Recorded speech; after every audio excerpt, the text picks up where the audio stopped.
I know that the abutters are here. Comments, questions? We did receive the latest letter. Leora has Oh, her and we hand do up. have our city councilor who wants to speak as well. Well, this is the abutter here, right? I know. Oh, sorry. Yeah. Would you like to speak, or Oh, I didn't see him behind the podium.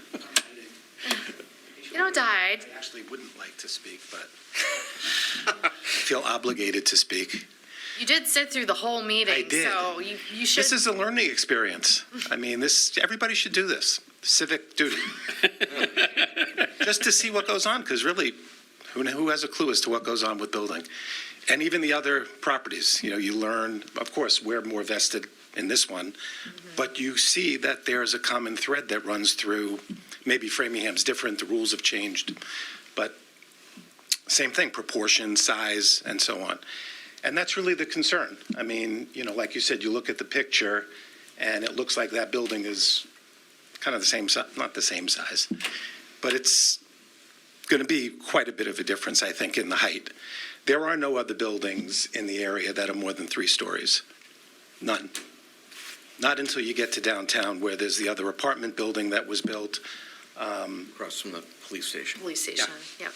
Heading up this way, and is this the end of the zone where the building can occur? No, I think it can go further. I think it goes further. It's pretty big Okay, so if you go, for now. yeah, so that's the point. If you go from here all the way up Union Ave, You're out to Route 9 before you get anything. there's nothing. That's true. They're all houses. Right. And that's what Framingham used to be. They were all private houses, which was great, that have all been renovated or mostly renovated into Professional office. offices. Yeah. I live on Otis Street, so Yeah. they're all professional Yeah. offices. Which is great. And even the building that's there now, and it's unfortunate, the funeral home, that was probably the nicest building on Union Ave. It was gorgeous. I mean, he landscaped it. It was a beautiful building. I went in, I saw it, he did a great job. It's just, I guess there was no market for somebody to put a private or whatever. So, no, nothing against anybody. I mean, I get it. Progress is progress. And if you need housing, it has to go someplace. But if the idea is to build something to scale, even approaching, something similar to the buildings in the area, it just doesn't match. I know you don't have to go strictly by that, and you have discretion.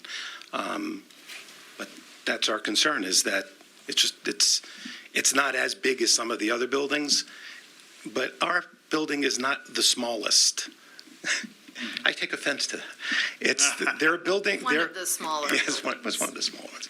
But there are a lot of 2- and 3-story. There are some ranches, but there are a lot of 2- and 3. The original houses were all 2 stories, and they've been renovated, and they're the original buildings. Our building's 100 years old. I'm sure there's tons of them that are up and down Union Ave. They're probably the same age. So anyway, I mean, I appreciate all the time and effort that's going in, and the design and redesign, and my head would explode if I had to do all of that. It's just a big building. So we'll see where it takes us, but hopefully we can kind of work on the scale of it a little bit better. So, thank you. Thank you. Thank you. Thank you for sticking it out. Hanging out with us for the night.